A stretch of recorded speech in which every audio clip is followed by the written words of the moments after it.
So now that it's the first week of June, taking a look back at our spring selling season, it started a little early in December, then it stalled out in February, and then it picked up late in March and April, and now we're cutting off early. It's a little kooky. It's minute thing, and I think a lot of people aren't picking up on this yet.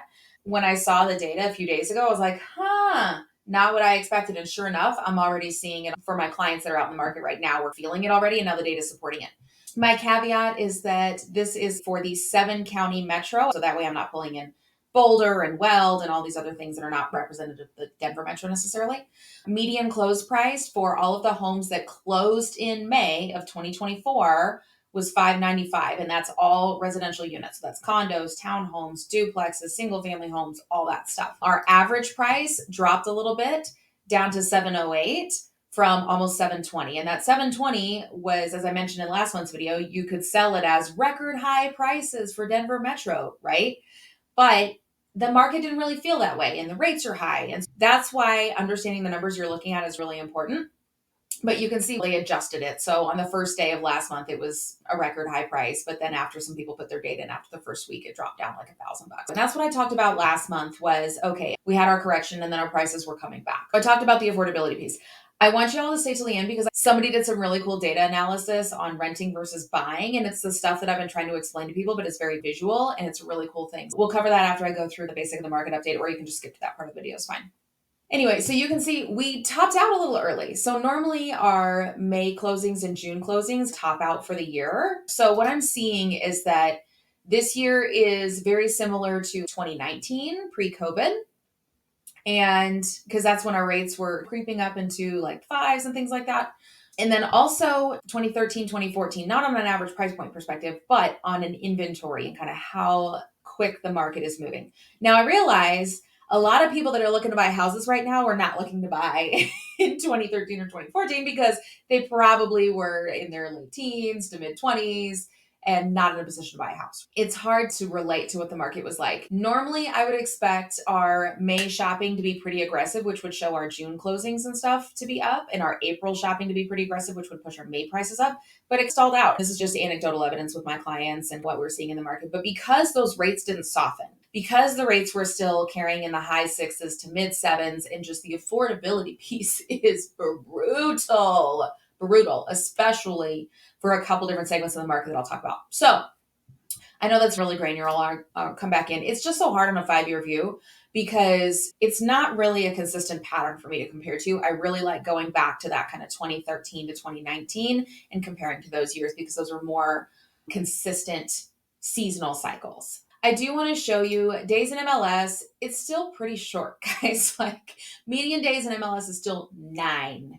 I'm sorry you have to wait a week and a half to sell your $500,000 to $2 million house here in the Denver metro. Or based on our median sales price, you're roughly under $600,000 house. Or property, not even house. That's condos and townhomes too. It's still relatively short in the grand scheme of things, right? Let's back it up. 9 days. But we haven't had properties sitting on the market 9 days in May in a while. May of 22, that was right after the rates went up and people were still buying things up. May of last year, 6 days. Okay, I know 3 days on a median scale isn't a big thing, but it's incremental changes compared to look at all these years where May of 2019, like I said, I'm comparing back to 2019 and 2014 as far as the speed of the market and how that feels right now. Then that was 7 days. That was still moving a little bit quicker than we did last month. And 2014, 7 days, right? And you can see things kept speeding up and then really capped out in May shoppers and June shoppers and started going up in July.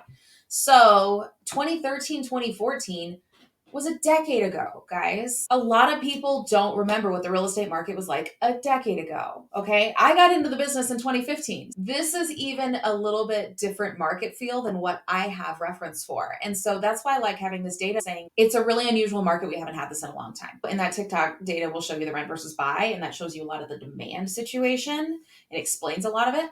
I expect this number to continue to go up. We'll see how sharply it goes up. You can see the last couple of years, things slow down seasonally pretty quickly. So what I'm letting my sellers know is, hey, we got to present really nicely and we want to get ahead of it, right? So if you think your property's worth $800K, maybe we need to price it at $775 and then have the people that are interested kind of fight over a little bit, because if we try to price at $800 and the market slows down and we have to follow it down seasonally, let me look at those prices here, and we have to follow it down seasonally, then we're going to be chasing it down. We want to get ahead of it. Okay. So months of supply. This is how fast things are moving and the pace of our market. So is it, hey, there's bidding wars, or hey, houses are sitting around, or hey, you can ask a seller for $30,000 to do a rate buy down and make something possibly affordable or close, or just like where you're not living off of ramen and beans. It's brutal, guys, in a lot of ways. And I get it. And I totally understand because I do this for a living. So I understand the struggle.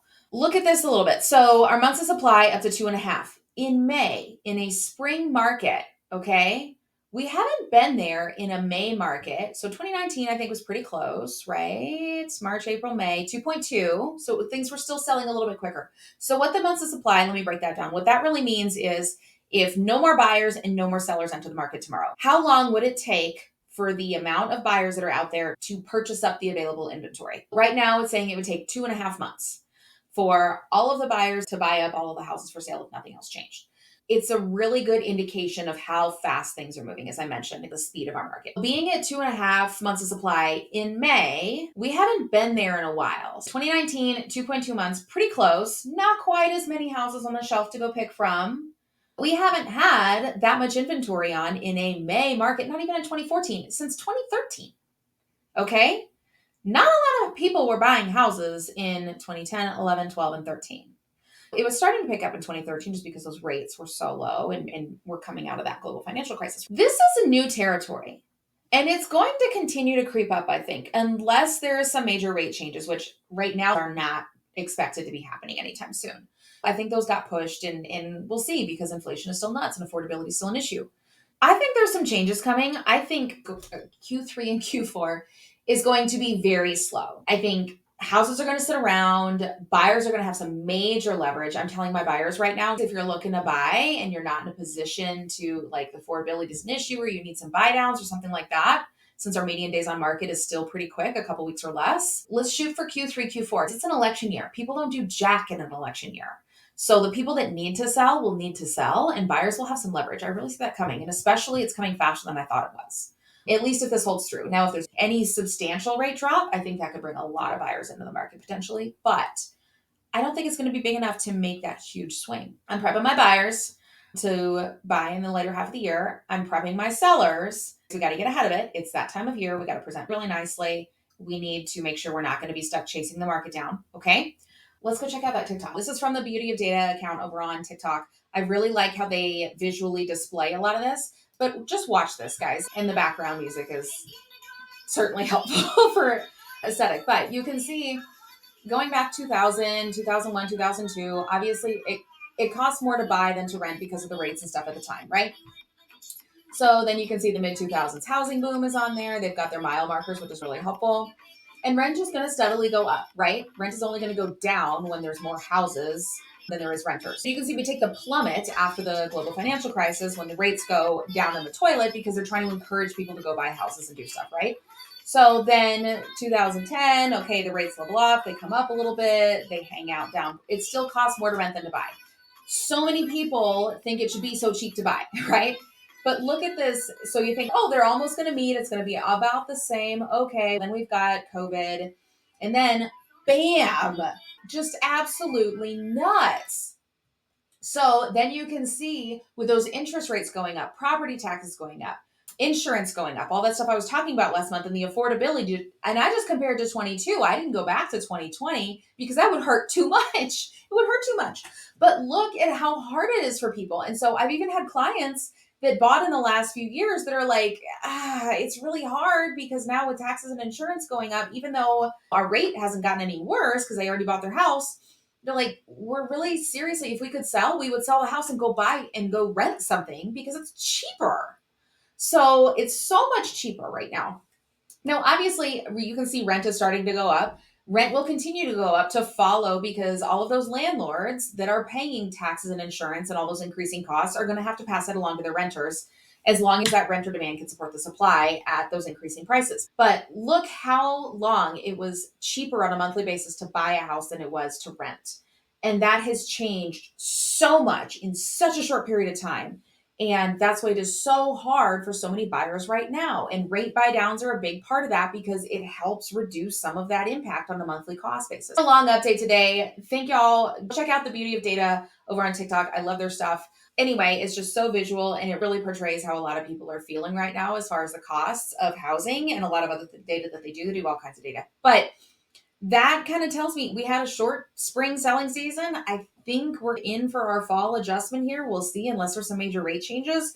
It's going to be a rough, like 6 to 9 months for a lot of the agents out there, and also for the people that want to buy. And those two buying cohorts that I was talking about, the two major segments of the market is anything under that 500K price point, right? Like people that are just like, I just want to buy something.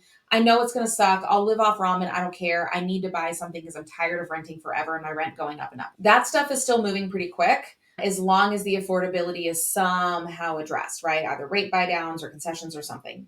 The other piece is the move up buyers. There's so many buyers that bought back here, right? That bought in 2012 to 2021, 2022 that need more space. They need to move, but look at those monthly costs compared to what they're used to. And were they spoiled? Absolutely. Absolutely. But they're looking at doubling or even tripling their cost to get those extra bedrooms for the new kids, to get the extra guest suite for mother to move in with them. There's so many people that are trying to figure out the move up buy without going broke along with everybody else. Those move up buyers are really in kind of the 750 to 1.2, 1.3 range. That stuff still seems to be moving pretty quick. It's everything in between. It's the 500 to 750, 500 to 800 that's just lingering and is really volatile depending on the rates. Thank you for skipping through or sticking with me on the nitty gritty stuff. I really appreciate it. Hopefully it was helpful for y'all. If it was, hit the like button, leave a comment. Let me know what you do and don't like so I can talk about more of the things that are relevant for y'all. If you would like to sit down with me and talk about buy or selling your place, that's what I do for a living. That's how I want to help people. I want to use the data to strategize and make the best game plan for you. I have a link down below in the description. You can pick a time right off my calendar that's convenient for you. Let's make the logistics part easy and let's make a game plan. If this was helpful, hit the like button. Thanks so much. If you need somebody else in another area, I have a form down below that I'd be happy to match make you with a few other agents and make recommendations there. Thanks so much for the time and have a great day.